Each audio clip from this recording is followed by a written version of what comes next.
So it is time for my annual prediction for the top 30 players in the NBA 5 years from now in the 2031 season. You guys know that I like to make this video every year, and then hopefully I'm still making content in the year 2031. I'll be 31 years old, and I would love to react to my list today to see what has changed in the NBA landscape. Because it's now been a yearly tradition of me reacting to my content in 2020 and 2021, so we're going to continue that trend today. This list is so tough to predict because there's so much talent in the NBA right now, and there's even so much talent not in the NBA right now as well. I think I have a record 3 players that are not in the NBA that are going to be making this list today, all from the 2026 draft class. I don't trust anybody from the 2027 draft class. Tyron Stokes is probably the best player so far in that class, but it's tough to predict him as a top 30 player one day. And I have so many honorable mentions that I will list after the 26 spot, so it kind of doesn't spoil the first few spots on this list. So like I said, I wanted to have a couple players not in the NBA, so we're going to kickstart off this list at number 30, Dybantsa of BYU. Dybantsa might be the best wing scorer we have seen since Kevin Durant, and I honestly might have him too low on this list. He will be 24 years old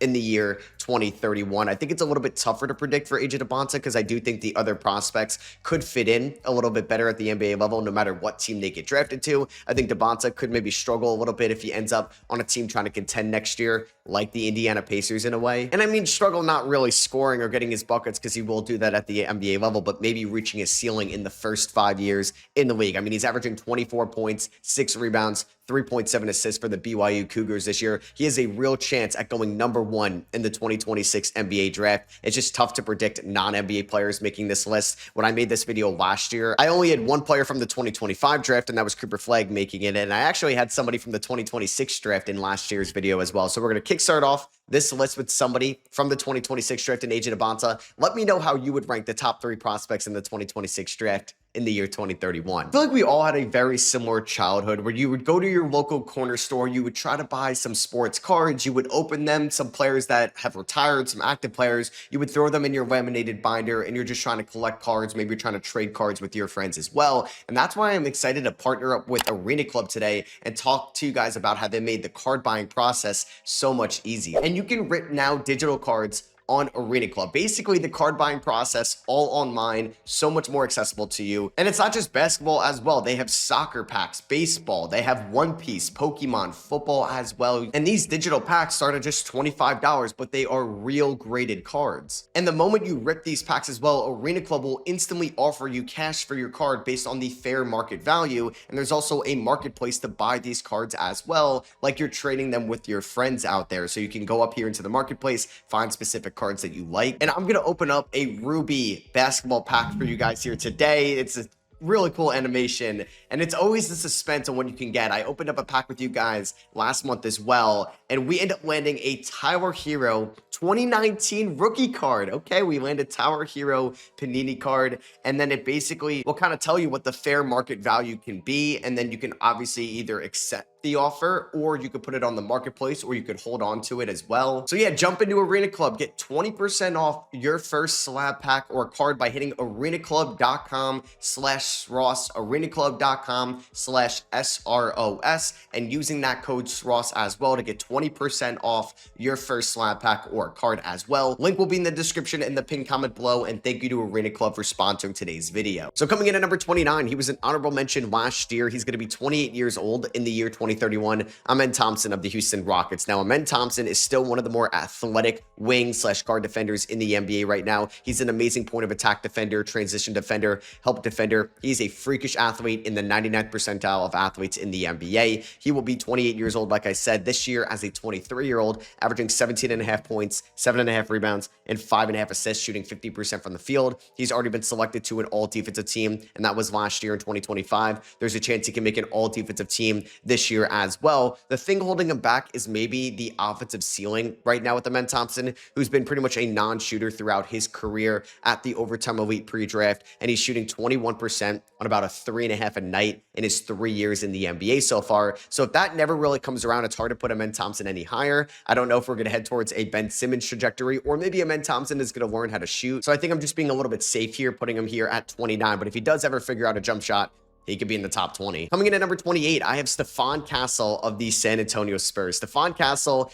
has impressed me so much here in year number 2. I was a little skeptical about a year 2 Stephon Castle with them having a full year now of De'Aaron Fox, with them having Dylan Harper, but Castle has been great for them this year. Castle's kind of similar in a way from Amen Thompson, where I don't want to put him any higher because of the lack of a jumper. He struggled a little bit from 3 at UConn. He shot 28% from 3 last year, shooting 28% from 3 this year, but I do think he's going to have the workload and the usage in San Antonio in 5 years from now to be a top 30 player in the league. There's a real chance he's the number 2 to Victor Wembanyama in 5 years from now. This year, he's shooting 46% from the field, averaging 16.5 points, 7 assists, 5 rebounds. But I also love Stephon Castle's defense as well. He's going to be a little bit younger than Amen Thompson in the year 2031. They're very similar players in some ways, so that's why I just have them one spot apart from each other. So coming in at number 27, I have another 2026 draft prospect. I have Cameron Boozer of the Duke Blue Devils, and when I made this video last year, I actually had Cameron Boozer, a high schooler, in that top 30 prediction. That hasn't changed here. I have him here at number 27. He's going to be 23 years old. He's the youngest prospect out of the top 3 in the 2026 draft, and all he's done so far in his career is win and produce. This year for a top-ranked Duke Blue Devils team as the number 1 option,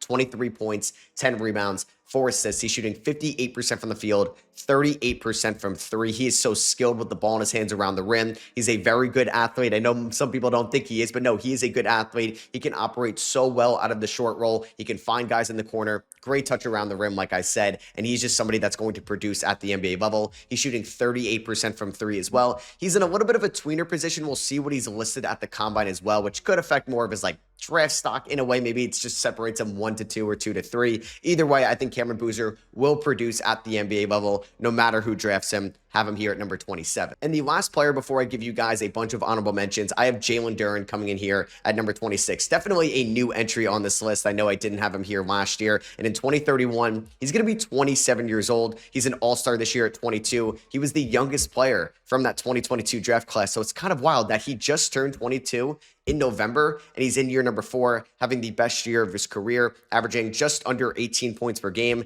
10 rebounds a night, 63% from the field, has really taken strides as a rim protector for the Detroit Pistons as well. He's cutting down on the dumb fouls. He could stay with guys on the perimeter and in the post, and he was just elected to an all-star game at 22 years old. He's the second best player on the 1-seeded Detroit Pistons this year, and I think he's going to be in Detroit in 2031, and I think his teammate, who we're going to get to a lot later in this video, will also be there in Detroit in 2031, which is just going to help out Jalen Duren's production. So it was hard not to put somebody that's an all-star at 22 years old, who's really taking strides on both ends of the floor, to not have him here in the top 30. So Jalen Duren coming in here at number 26. It's wild that he's only going to be 27 years old in the year 2031. All right, so here are a bunch of honorable mentions. If you want to have them between 30 and 25, that is perfectly fine with me. It's tough to really narrow this down to a top 30. So I have Jamal Murray, who will be 33 years old, an all-star this year. Another all-star this year that will be 33 years old. Another Western Conference player, former Kentucky guard, like Murray, De'Aaron Fox of the San Antonio Spurs. And then I also have De'Aaron Fox's teammate, Dylan Harper, who will be 24 years old. It was really hard to leave Dylan Harper off this list, but I do think if there's still a De'Aaron Fox and Stephon Castle kind of team or trio there in San Antonio in the year 2031,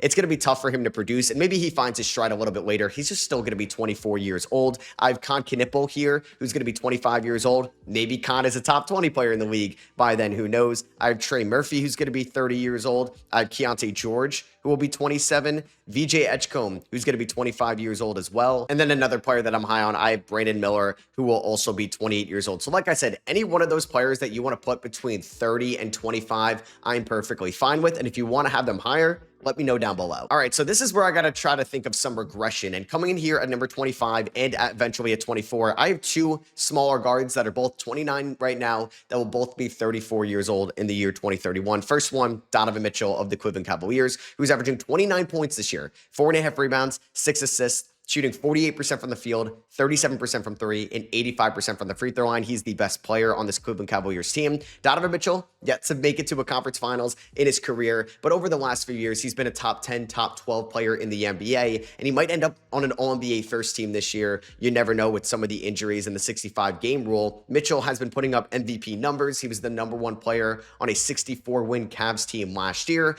It's tough to predict where these smaller guards may go, because I think maybe healthy last year, Damian Lillard was around this range, and Damian Lillard was 34 years old last year as well. So that's where I tried to predict Donovan Mitchell, and my next player that they're going to probably be in that Damian Lillard range, given that they're kind of score-first guys, offensive-minded guys. I don't think a lot of these guys will age like Steph, and yeah, I'm not going to have Steph, Kevin Durant, or LeBron James. If LeBron James is still doing it at 46 years old, I'll eat a plant live when I'm reacting to this video. So yeah, I have Donovan Mitchell coming in at number 25, and coming in at number 24, I have Jalen Brunson, who's also going to be 34 years old. He's almost the same age as Donovan Mitchell. They're about 7 days apart. Brunson came in one draft class later because he spent a little bit more time at Villanova than Donovan Mitchell did at Louisville. Brunson has made it to a conference finals, unlike Donovan Mitchell. Maybe that changes this year. Who knows, Matt? When you're reacting to this video in 2031, maybe Donovan Mitchell has 2 rings and Brunson never makes it back. But Brunson has been one of the best playoff performers over the last few years. I'm a little scared about his regression as well, given that he's a little bit smaller out there than Donovan Mitchell. He's had, I think, more injury concerns than Donovan Mitchell. Brunson has definitely dealt with some ankle and foot issues over the last 3 years, honestly carrying this Knicks offense for basically the 3rd straight year. He's averaging over 26 points per game. He's going to make another All-NBA team this year, and I still believe that Brunson will show up in the playoffs like he's done every single year since he's gone to the New York Knicks, and even what he did for Dallas back in 2022. He's shooting 47% from the field, 37% from 3, 84% from the free throw line. I'm really intrigued to see how these smaller guards age with kind of like the new development, new medicine, new training staffs that we've seen. Longevity is just being more historic by the year, like still seeing Steph Curry do this into his late 30s. Even Chris Paul gave a solid production in a way up until age 40. I think Brunson and Donovan Mitchell can still be top 25 players in the league, so I have Brunson here at 24. And then from one Jalen to another, at number 23, I have Jalen Johnson of the Atlanta Hawks, who's going to be 29 years old. You can honestly say he's around the 23rd best player right now. Maybe you think he's a little bit better. He made it to his first All-Star game this year, now being the main guy and the franchise player for the Atlanta Hawks. He was the 20th overall pick back in the 2021 draft. So he will now have 10 years in the league in the year 2031 when he'll be 29 years old. He's averaging career highs, 23 points, 10 rebounds, and 8.2 assists a night. Yeah, he could flirt with a triple-double any single night, shooting 50% from the field, 35% from 3, 78% from the free throw line. We've yet to see Jalen Johnson maybe result into wins as a number 1 option, as since they traded away Trae Young, they've been a very inconsistent team. And we haven't really seen Jalen Johnson in a playoff series yet either. He barely played against the Miami Heat in 2022 when he was 20 years old, and he barely played against the Boston Celtics in 2023 when he was 21 years old. He's got some experience in the play-in tournament, but obviously last year when the Atlanta Hawks were in the play-in tournament, Jalen Johnson's season was cut short. I'm assuming the Atlanta Hawks are going to be in the play-in tournament this year, but you never know the way that Charlotte and Milwaukee's kind of playing now as of late. So yeah, coming in at number 23 is Jalen Johnson. I'm fascinated to see how these next few years look with him as a number 1 option, and will he be somebody that can bring a title to the city of Atlanta? And coming in at number 22 is my 3rd and final non-active NBA player making this video. It's going to be Darryn Peterson from Kansas. I'm basically ranking these guys on my big board. I have Peterson 1, Boozer 2, Dybantsa 3, but they're all so close. All 3 of these guys would go number 1 overall in a normal draft. It just happens that they're all in the same draft right now. Peterson this year at Kansas has been a very, very polarizing player because of his availability on the court. He recently missed a big Monday night game against Arizona, undefeated Arizona, in which Kansas won, but Peterson warmed up and then was out with flu-like symptoms. He was the 2nd top high school recruit from this class. AJ Dybantsa was number 1. And this year for the Jayhawks, he's averaging 20 points, 4 rebounds, 1.7 assists, shooting 49% from the field, 42% from 3. He's a freakish athlete, a 6'5 guard that reminds me a ton of maybe a younger Anthony Edwards in the league, and people will compare him to Kobe Bryant as well. Peterson is legit. I just wonder how his injuries will look in 2031. Are the hamstring issues and the lower body issues and the soft tissue issues just going to be a thing from his college career, like maybe Kyrie Irving at Duke, where people were a little maybe hesitant about Kyrie's health when he came out of Duke to the Cleveland Cavaliers in 2011. So will that be the same thing with Darryn Peterson? We'll see. I am fascinated to see where he is in 2031, and I'm so curious to see how Peterson, Dybantsa, and Boozer all rank 5 years from now. I think Jalen's are just going to dominate the NBA in the year 2031. I've already talked about Jalen Duren, Jalen Brunson, Jalen Johnson. I got another one here coming in at 21,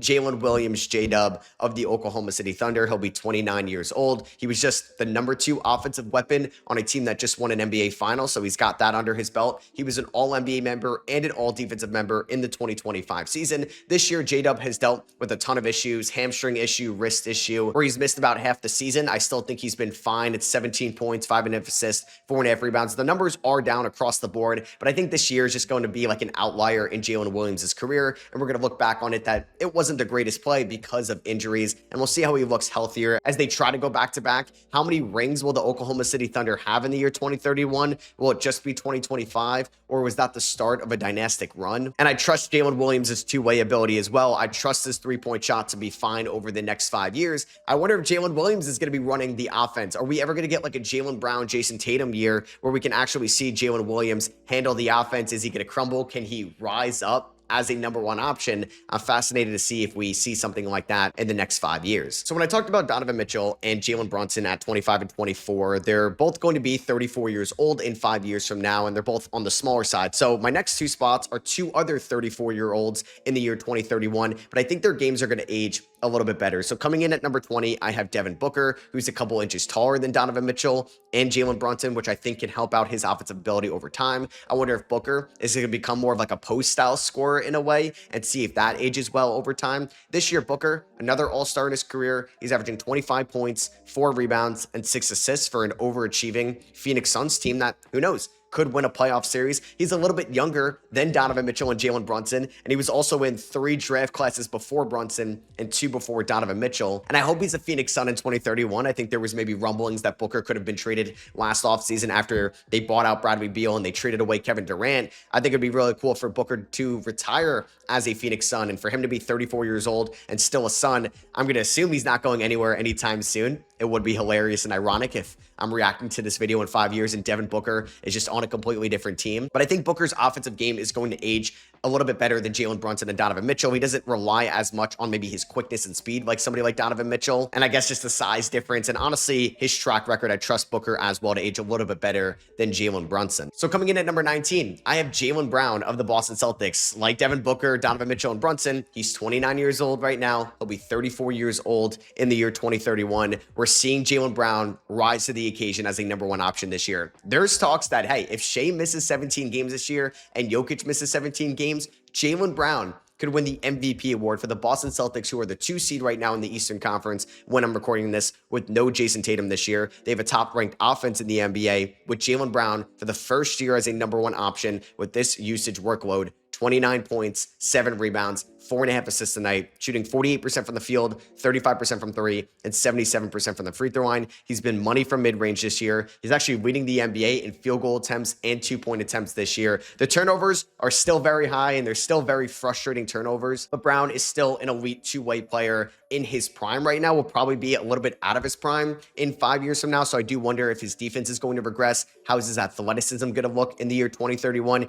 Either way, I still think he's going to be a top 20 player in the league. Have him here at number 19. Coming in one spot ahead of Jaylen Brown, coming in at 18, maybe similar to Jalen Brown and Jalen Williams in a way. Yeah, just a lot of Jalen's. His name's not Jalen though, it is Franz. So I have Franz Wagner coming in at 18. I wonder if we're ever going to get a number one offensive usage season out of Franz Wagner in the next 5 years. You may think he's the best Orlando Magic on this team long term. This year, Franz, kind of like Jalen Williams, has just had a bunch of injuries. Honestly, the last 2 years for Franz Wagner, he's dealt with a ton of injuries. He's played less than 30 games up until the All-Star break here in 2026, averaging 21 points, 6 rebounds, 3.5 assists. So the offensive numbers are down a little bit from last year, but he's gone from 29% from 3 to 36% from 3. And if Franz Wagner can knock down his threes at an elite rate, he can average over 25 points per game one day. Last year, he peaked at 24 points per game, but he's taking about 4 less shots per night this year. They obviously added Desmond Bane in the offseason. I have no idea how Orlando is going to look over the next 5 years as well. What is the Anthony Black extension going to look like?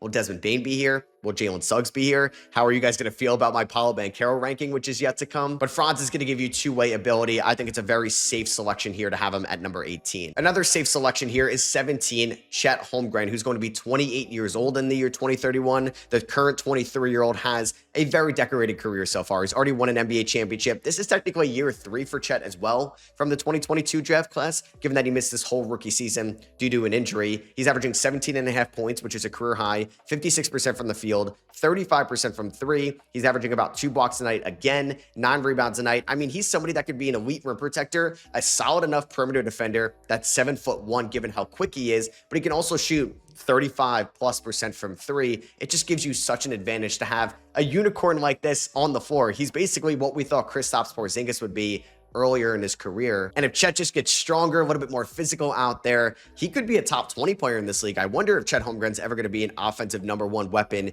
in his career as well. I worry about the injuries just because of his frame and how tall he is and how skinny he is right now. And obviously one lower body injury can maybe knock him down this list if he's ever going to have to overcome that. But either way, Chet is an elite two-way player. He was an all-star for the first time in his career here in 2026. I think he's going to be a multiple-time all-star by the year 2031. And I wonder if he has a DPOY under his belt by then too. So coming in at number 16, he'll be the same age as Chet Holmgren in 5 years from now. You can honestly make an argument he's the 16th best player today. I have Alperen Sengun. Very tough to rank Sengun. So right now, Sengun is shooting under 50% from the field, under 30% from three, and under 70% from the free throw line. He's definitely struggled a little bit this year with no true point guard on this roster, with Fred VanVleet tearing his ACL, and Reed Shepherd and Amen Thompson not kind of being traditional ones that can get Alperen Sengun to his spots going forward. He's still a very productive player. 21 points, 9.5 rebounds, 6 assists a night, a high motor, super physical, and a guy that just wants to win. He's somebody that you want out there for you every single night. He got his first taste of the playoffs last year when they were the 2 seed, but lost in round number 1 to the 7 seed Warriors. He now has Kevin Durant by his side. He made his second All-Star appearance this year. I wonder if he's ever going to take a leap. Will we see him get kind of close to maybe what Nikola Jokic got at one point in his career? I'm not saying current day Jokic,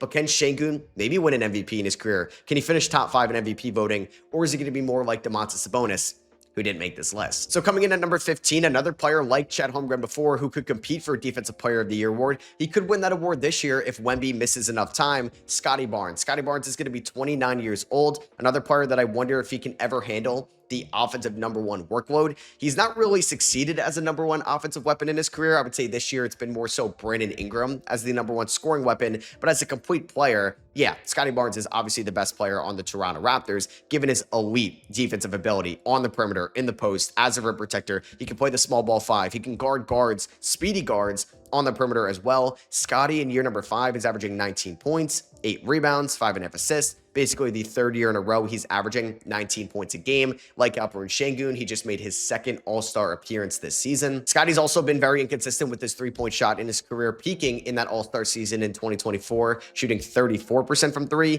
He's shooting 30% from 3 this year on the lowest volume we've seen from Scottie since 2023. So I wonder if that shot's ever going to come around. Can we see an offensive leap to Scottie Barnes at one point in his career? Because if we don't, I think he's going to live in this 15 range in 5 years from now. But if he ever takes another leap offensively, he can 100% enter the top 10. And coming in at number 14, unlike Scottie and Chet, he's won a Defensive Player of the Year so far in his career. I do have Evan Mobley. I think all these guys, including Alperen Sengun and Franz Wagner, all of them being from the 2021 draft class outside of Chet, can be interchangeable. So the last 5 spots were very tough to do. And honestly, it's going to be the next 6 spots with my number 13 guy. So yeah, Mobley, 24 years old, won the Defensive Player of the Year award last year. I don't know if we're ever going to see Mobley take a leap offensively. I thought maybe that would come this year after taking a leap last year, where he went from 15 points per game in 2024 to 18 points per game in 2025. Like I said, 1 Defensive Player of the Year. Now, if Wemby didn't miss a bunch of time with the blood clot, he wasn't going to win that DPOY, but it's still in his resume. Right now, he's shooting 51% from the field. Three-point shot has dropped 7 percentage points this year. He's unfortunately dealing with a calf strain at the moment. He was not an all-star in 2026 like he was in 2025, but Mobley is still 24 years old. I know I'm getting a top 5, top 6 defensive season out of Mobley probably every single year for the next 5 years,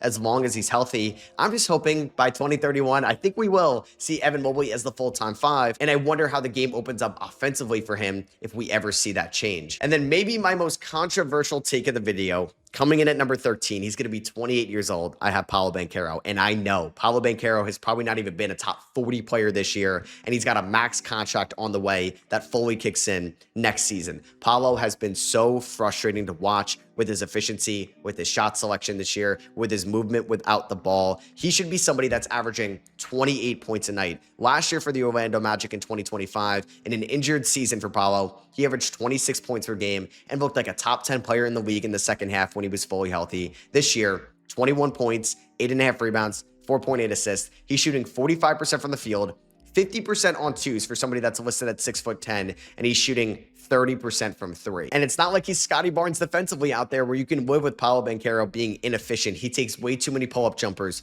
way too many mid-range jumpers. He needs to realize that he's not Kevin Durant or Carmelo Anthony out there. He needs to play like early LeBron James and just get downhill and get to the rim. He's a 6'10", 250-pound freight train who's averaging 8 free throw attempts a night. Now, the free throw percentage has gone up this year. On 8 free throws a night, 76%, we're heading in the right direction because I think Paolo can average double-digit free throws at one point in his career. If I don't know if it's God Shamgod, a developmental coach in Orlando who's definitely worked on Anthony Black's game this year, or it's a different assistant coach, or it's a new head coach in Orlando through the next 5 years that changes Paolo Banchero's philosophy. Because if he reaches his ceiling, I think he could be a top 5 player in the NBA. I thought he could have made All-NBA first team this year, given how he finished last year. But man, we have taken a step back. It's a hot take to have him still this high because you can have Paolo at number 20, and I don't think anybody's going to disagree with you. I'm just hoping something changes for Paolo in the next 5 years. Because like I said, if I'm making a video on the top 30 players in the NBA this season, Paolo's not making this list. I'm just trying to project for the future. Last year, I had Paolo Banchero very high. Item number 7 in my 2030 prediction that I made last year. So I have him dropping 6 spots. And if nothing changes, probably for the next year or so when I'm making this video next year, he might not crack the top 20 and we might be just going downwards. So coming in at number 12, he might be the 12th best player this year. I have Tyrese Maxey of the Philadelphia 76ers. The only Sixer making this list, I had Edgecombe as an honorable mention. I can't trust Embiid's health when he's going to be 36 years old 5 years from now. So Maxey will be 30. And as a 25-year-old, he's averaging 29 points per game, 4 rebounds, and 7 assists a night. I was a little worried about Maxey as a number 1 option last year when Paul George and Joel Embiid were out. I thought he really struggled at times. This year, though, he's definitely taking control of this team. And it's definitely been a benefit to Maxey that kind of old Joel Embiid is back, but he's been great this year with Nick Nurse running him into the ground. And that's the one scary thing about Maxey's maybe lower body in 5 years from now. He's playing 38 minutes a night for like the 5-6 seeded Philadelphia 76ers. He's shooting 47% from the field, 38% from 3, 89% from the free throw line. All-star starter this year. He's most likely going to make an All-NBA team as long as he stays healthy in the second half. And he's one of the best scoring guards in this league. He's not going to be like 34 like Mitchell and Brunson, who are also a similar size to Tyrese Maxey. He does rely a lot on his quickness and his first step within the half court. I don't think the speed is going to drop off in the next 5 years, but maybe the 5 years after that, I'll be a little bit more pessimistic. I still think Maxey can be a fringe top 10 player. So coming in at number 11, I think I'm a little cautious here just because I have no idea how he's going to look off the Achilles tear. Tyrese Haliburton. I think before the playoffs last year, Haliburton was in that 10 to 15 range. And honestly, after the playoffs, you can make an argument Haliburton's the 7th best player in the NBA or something like that. He's going to be 26 years old at the end of this month, so he'll be around 30, 31 years old in the year 2031. Like I said, just a little bit scared off the Achilles tear. I think he's going to be fine, but he does rely a lot on his quick decision-making, his speed, his quickness, his pace of play as well. Last year, he was an All-NBA third-team member for the 2nd year in a row. He averaged 9 assists. He shot 47% from the field, 39% from 3, and that's with having like an abysmal first 2 months of the season as well. Haliburton, maybe he's the most clutch player in the NBA from what we saw in the NBA playoffs last year. I think if he looks like Haliburton from last year, he should be closer to 5 than he is right now at 11. I'm just being a little cautious because of the scary Achilles tear. So coming in at number 10, also maybe a hot take here. He'll be 30 years old. I'm a little bit higher on him than like Jalen Johnson, Franz Wagner, Scottie Barnes in a way, because I've seen him play very well this year as a number 1 option. He's 25 years old. I have Deni Avdija of the Portland Trailblazers. I think there's an argument Deni could be closer to Franz Wagner at number 18 than where he is at number 10 right now, but I think he's stepped up as a number 1 option for the Portland Trailblazers this year. I know they're not the greatest team, but Scoot Henderson missed half the season. Damian Lillard's not playing. Drew Holiday, Jeremy Grant, like everybody has missed time this year. Shaedon Sharpe as well. So we haven't seen the Blazers at its fullest potential. This year, Deni for the Portland Trailblazers is averaging 25 points, 7 rebounds, 6.5 assists. He's dealt with some back issues as of late. He's shooting 46% from the field, just under 35% from 3, 80% from the free throw line as well. Deni is like the craziest whistle in the league this year. He's driving to the basket a ton. If the free throws don't change in the next 5 years, he could definitely average close to 30 points per game. He's gone up from 17 points to 25 points this year. If he plays enough games, he might win most improved player. I think it's a little bit of a hot take to have him this high at number 10. I'm just a little higher on his play style going forward, and I think he's going to be a number 1 option. I think it's uncertain that like Scottie Barnes will ever be like a number 1 scoring option in a way. Same with Franz Wagner, Chet Holmgren, and maybe even Alperen Sengun. All right, so coming in at number 9, he's going to be 36 years old. Who knows what team he's going to be on, and who knows how his game is going to age Giannis Antetokounmpo of the Milwaukee Bucks. When healthy, Giannis is still a top 3 player in the league, in my opinion. We did the whole drama carousel this year. Will Giannis get traded? Is he going to be a Buck long term? We're going to know within the next year if Giannis is going to sign an extension with the Milwaukee Bucks or if he's going to get traded to a team in the 2026 offseason. Who knows how many teams Giannis could be on in 2031? He could get traded this offseason and be back on the Bucks in 2031. Who knows? Giannis this year in an injury-riddled season, 28 points, 10 rebounds, 5.5 assists, shooting 64% from the field. He's getting to the free throw line about 10 times a night. He's still an elite defender when he is out there. It's unfortunate that we haven't really seen Giannis play in a meaningful playoff series in a way, or at least win a playoff series since 2022. We're about to go to the 2026 playoffs. I don't think the Bucks are going to win a playoff series this year. Who knows? Maybe Ousmane Dieng and Cam Thomas change that for them. So I think Giannis can still be a top 10 player even at 36. We'll see how his quickness drops off a little bit because he likes to be that downhill driver, that running back to the rim. Maybe that style of play is going to change in the next 5 years. And maybe I'm too high on him. And then one spot ahead of Giannis at number 8, I have a 35-year-old Nikola Jokic. So Nikola Jokic could still make an argument for the best player in the world this year at number 30. He's been probably the best player in the NBA over the last 3 years. Shai could take that from him this year. Jokic is still putting up video game numbers for like the 6th straight season. 29 points, 12 rebounds, 10 assists. He's leading the NBA in rebounds and assists as a center in 39 games this year. Up until the All-Star break, he's shooting 59% from the field, 42% from 3, and 84% from the free throw line. He's not as good of a defender as some of the guys we've talked about. I think his game is going to age a little bit better than Giannis's because he doesn't rely on his athleticism, his speed, or his quickness whatsoever. He's not a great defender. He's not a good defender. Maybe it gets just like unplayable in 5 years from now. Who knows? But if Jokic's shot isn't going to really change, if he still has the basketball IQ and the touch around the rim, I think it's going to age pretty well. So maybe I have him a little bit too low here at number 8. Maybe he becomes the oldest MVP winner in NBA history. Who knows? So a player last year I had in my top 5 that I'm going to be a little bit skeptical about going forward as well. Very similar to Tyrese Haliburton. Coming off the Achilles tear, Jayson Tatum. Jayson Tatum is 27 years old. His whole 27-year-old season kind of wasted. Maybe he comes back this year.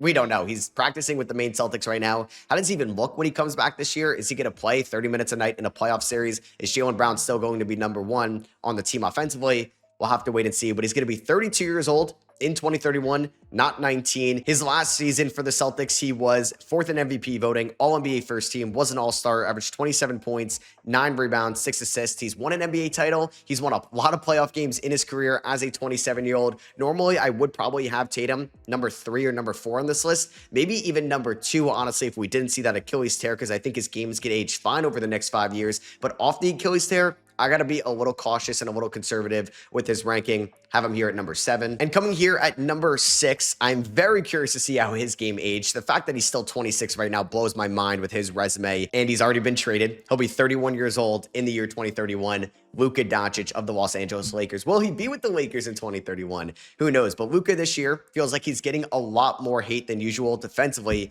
He's still putting up 33 points. 8 rebounds and 8.5 assists, shooting 47% from the field, 34% from 3. Luka has missed a little bit of time this year as well. He's currently dealing with a hamstring issue, so I wonder if he's going to hit 65 games this year. Who knows? Maybe if Shai and Jokic fall to the running and the Lakers are the 6th seed, he would actually win MVP this year. Because, yeah, Luka's never won an MVP in his career. He made it to the finals with Dallas in 2024 and then got inexplicably traded to the Los Angeles Lakers. We all know the story there. So, yeah, I do wonder what team Luka's going to be on. I wonder how his game is going to age. Is he going to be in better shape in 5 years? Is he going to be quicker in 5 years? Who knows? Is he going to just still kind of play that same slow, methodical style, but still be able to drop 30 on you every single night? So maybe this is the lowest I've ever had Luka in these 5-year prediction videos, and I wonder if he's going to be closer to 1 or closer to 10, kind of have him in that middle range at number 6. So from one former Dallas Maverick to a current Dallas Maverick, I have Cooper Flagg at number 5. Yeah, this might be, I don't know. This could look horribly wrong in 5 years. He'll be 24 years old. He turned 19 in December. Cooper Flagg, as a 19-year-old, is averaging 20 points, 6.5 rebounds,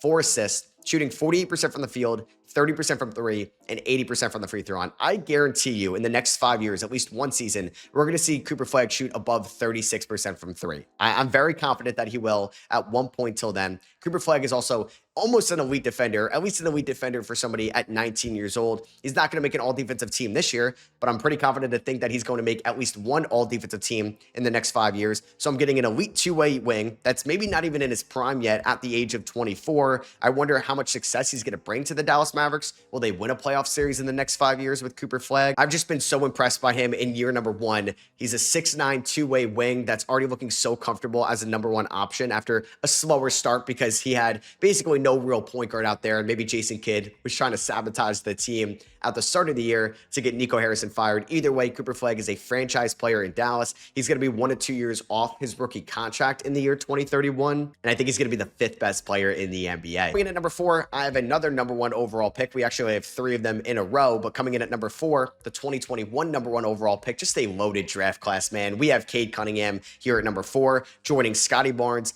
Alperen Sengun, Jalen Johnson, Evan Mobley from this draft class as well, and Franz Wagner. That's 6 2021 draft class guys here in my top 30. Cade will be 29 years old. He's 24 right now. This is by far the highest I've had him in one of my prediction videos because I had him at 8 last year for my 2030 prediction. He's just an unreal scorer, and I love his defensive ability as well. Usually you see these point guards not really be great defenders. Brunson, Donovan Mitchell as like a lead guard at least. Even guys like Luka Doncic and Shai Gilgeous-Alexander have their bad defensive nights. I mean, Cade, his defense might slow down a little bit in the next 5 years, but I really love his defense this year in the year 2026. He's averaging 25 points, 9.5 assists, 5.5 rebounds for the 1-seeded Detroit Pistons. If his three-point shot ever becomes a little bit more consistent, he can easily be a 30-point-per-game scorer in this league, and maybe he's going to be higher on this list. So coming in at number 3, another number 1 overall pick in the 2020 draft, I have Anthony Edwards, who's never been to an NBA Finals, but he's been to back-to-back conference finals. Maybe somebody like Cade Cunningham has more success in the playoffs than Anthony Edwards, given how much weaker the Eastern Conference is from the West right now, because 4 of my top 5 are from the Western Conference, and 7 out of my top 10 are in the Western Conference right now. And who knows what team Giannis Antetokounmpo is going to be on next year. But Anthony Edwards has accomplished a lot in his first 6 years in the NBA. Like I said, back-to-back conference finals. He was top 10 in MVP voting the last 2 years.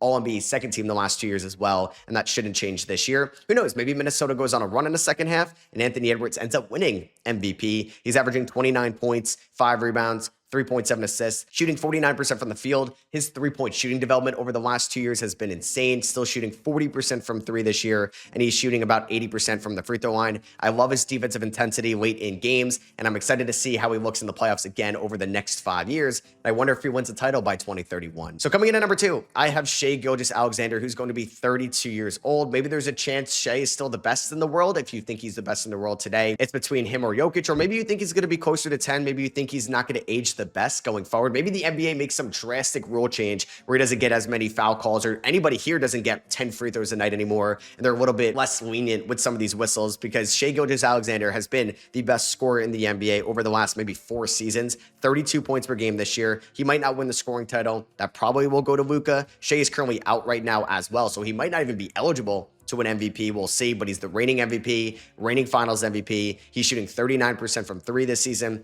89% from the free throw line. He's kind of perfected his game. He's one of the best mid-range jump shooters I have seen in quite some time, and maybe he's going to be number 1, man. Nobody thought this was ever going to happen after the Paul George trade. I don't even think Sam Presti ever thought Shai was going to be this good. I think he would have taken Shai as the 10th best player in the NBA, and right now, in real life in 2026, he's maybe the best player in the NBA. I have him here at number 2 in 2031, where he'll be 32 years old. But coming in at number 1, barring any drastic injury issue, I have Victor Wembanyama, who's going to be 27 years old. He has accomplished so much as a 22-year-old at 7'4". That might be kind of a lie. He might be 7'5", 7'6". He has done so much. Unfortunately, though, for Wemby, he was hurt last year when he would have won Defensive Player of the Year as a sophomore, as basically a 21-year-old. You can make an argument he should have won DPOY back in 2024 over Rudy Gobert, where he finished runner-up. He's led the league in blocks whenever he's been available. 3.5 blocks in year 1.